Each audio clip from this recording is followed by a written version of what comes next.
In this video, we'll take a hard look at why even good incomes can feel tight and what you can do about it. Why do so many people feel stressed about money, even on six-figure incomes? And how can you make sure that you're financially secure? In this video, we're gonna go over 7 truths about feeling broke on a $100,000 a year income. I'm Dr. Brad Klontz, financial psychologist, professor, and best-selling author. Stick around because mindset trap number 7 is a silent killer of financial security. And remember to subscribe if you like psychology and money.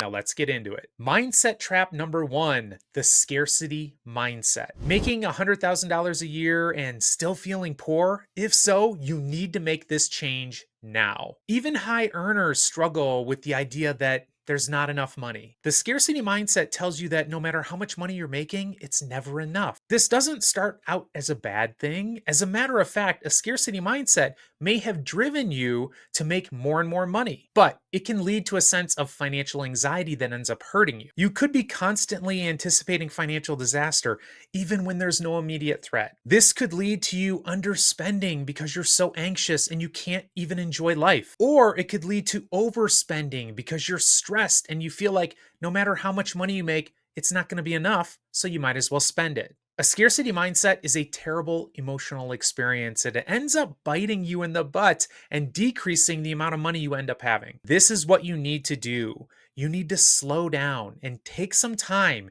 and come up with a picture of how much money you actually need to have the life you want. What does enough look like for you? And this is a time for you to get real with the numbers. Spend some time visualizing what is your ideal lifestyle, and then work backwards and calculate the monthly cost to make it happen. Most people end up being surprised that they don't actually need the amount of money they think they need. And you may find that your dream lifestyle is much more affordable than you think it is. Then, once you come up with that number, you're going to build a weekly, monthly, and even daily habit about what you need to do financially to hit those numbers. A scarcity mindset thrives in the unknown, so shine a light on what it is you actually want out of life.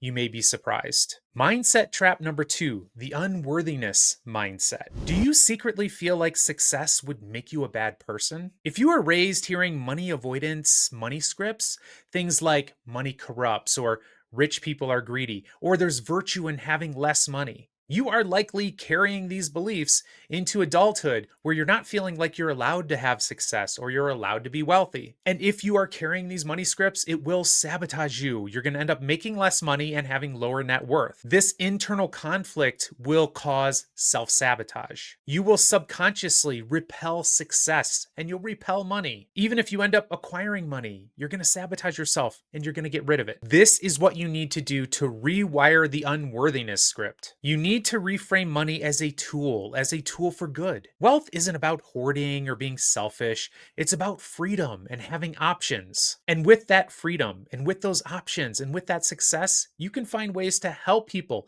even more than you can help them now. Try this.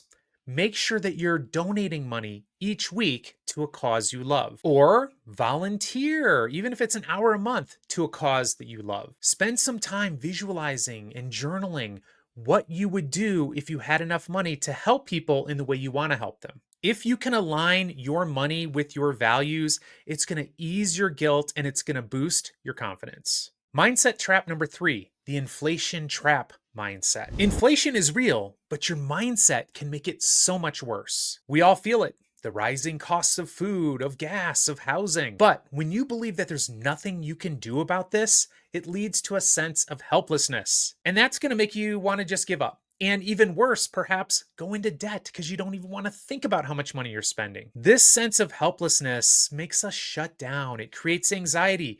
We stop problem solving and we're very likely to just stick our head in the sand because we don't want to think about our financial life. It can even push you to short-term coping strategies where you're overspending, buying things to try to make yourself feel better. And lifestyle inflation can make this even worse because maybe you're in a trap where the more money you've made over the years, the more money you've spent. If you are obsessing about inflation, this is what you need to do. You need to take back control. Consider doing a 30, 60, or 90-month spending audit. Look for automatic payments that perhaps you've forgotten. Look at delivery fees, or look at other types of bills that you can reduce or eliminate. Most importantly, look at where your money has been going over the last 30, 60, or 90 days. I guarantee you, you will find places that you hadn't even thought about where money is just disappearing on things that don't really matter to you. And most importantly, track your wins. Every dollar you save is a psychological victory against a feeling of helplessness and hopelessness. Remind yourself that you still have power to make change that really matters. Mindset trap number 4, the I deserve to spend mindset. Got a raise? Great.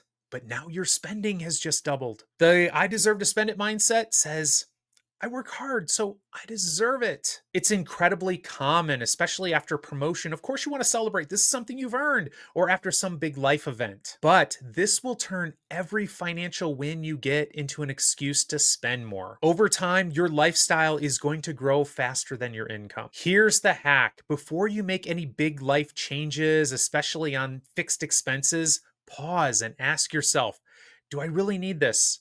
Is this something I can afford? How am I going to feel about this a week, a month, or a year from now? And with smaller purchases, how am I going to feel about this next month when I get the credit card bill? That's why it's very important for you to create a rule around when you pull the trigger around something you want to spend money on. Use a 24-hour rule or a 72-hour rule where you promise yourself you have this desire to buy something, but you're not going to do it until you've had time to sit and think and reflect. And more importantly, let your emotional brain calm down, because so many of our expenditures are made when we're emotionally flooded, when we're feeling hungry or lonely or excited. Let your emotional brain calm down so that you can activate your prefrontal cortex, your thinking brain, to really think through whether this money spent in this way is in alignment with your values and your goals. And make it a rule that when you get a raise, you are going to save and invest a percentage of it. That way, you can ensure that your future self really does get the benefits of all the hard work you're doing now. Remember, true reward comes from a sense of security and peace of mind when it comes to money. It's not about some sort of expenditure that gives you that dopamine hit right now. Mindset trap number 5, and this is a big one. The comparison mindset. Maybe you're not broke. Maybe you're just watching too much Instagram. Social media and social circles can make $100,000 a year feel like pennies. You see someone in a nicer car, a bigger house, or on a better vacation, and it feels like you're falling behind. It feels like you're missing out. It feels like you're failing. But you're comparing your full reality to someone else's highlight reel. It's not a fair fight. And the fact is, there's a very good chance these people that you're seeing on social media, or even your closest friends, are faking it. The average American can't even afford what they're spending money on. And the Joneses are in debt and they're feeling miserable and they're fighting with their spouse because of financial stress. You don't want that kind of life. And remember this, research on self-made millionaires, they actually describe themselves as frugal. They're not the big spenders. And studies I've done have found that people flexing on social media, the people who have outward displays of wealth or want to make you think that they have more than they actually do, they're broke.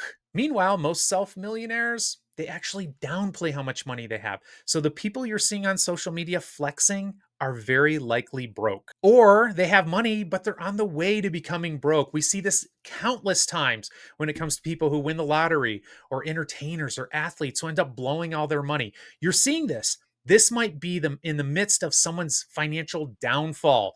Don't fall for the trap. This is what you need to do. You need to unfollow or mute any social media accounts that is making you feel envious, that's making you feel bad about yourself. Even better, do a 7-day social media detox. In that time, replace your scrolling with actually learning.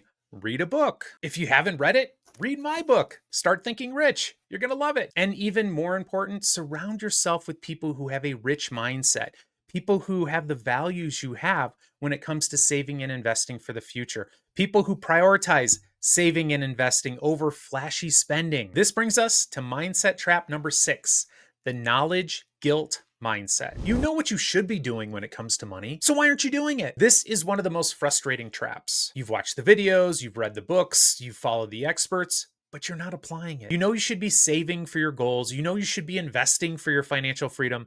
You know you shouldn't be spending more than you make. And along with this knowledge comes a sense of guilt, a sense of shame. And shame is like an emotional glue trap. It keeps you stuck. It's a vicious cycle. If you are struggling with guilt and shame, try this. First, understand that most people are struggling with money, so you're not alone. And most of us have made terrible mistakes when it comes to money. And instead of trying to change it all at once, think small. Pick one little thing you can do differently tomorrow. Maybe that's starting to invest $5 a day. Maybe you could schedule a 10-minute weekly financial review where you're going to sit down and you're going to tackle some aspect of your financial life that you've been ignoring. Use behavioral psychology too. Make it fun, make it easy. Give yourself a reward after you've done it. Every time you take some kind of action, even if it's small, you reduce your sense of guilt and shame. Start small, be kind, take one step at a time. Mindset trap number 7, the hustle to escape mindset. You're grinding nonstop,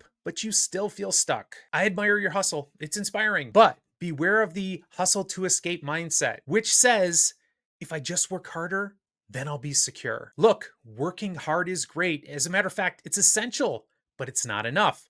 I know plenty of hard workers, and you probably do too, who don't have much money. It turns out that working hard, although essential, is not the same as building wealth. These are two related but very different things. Hustling is no good unless you have an escape plan.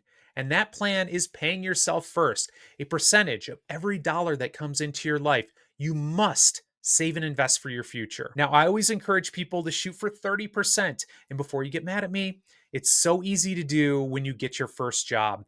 But if you haven't done it from the start, it's extremely painful, and it's okay. Start with 1%. Do not wait until you finally make enough money to start investing. That day will never come because you're never going to feel like you have enough. And you are going to succumb, as most of us do, to lifestyle inflation. That's why you have to pay yourself first.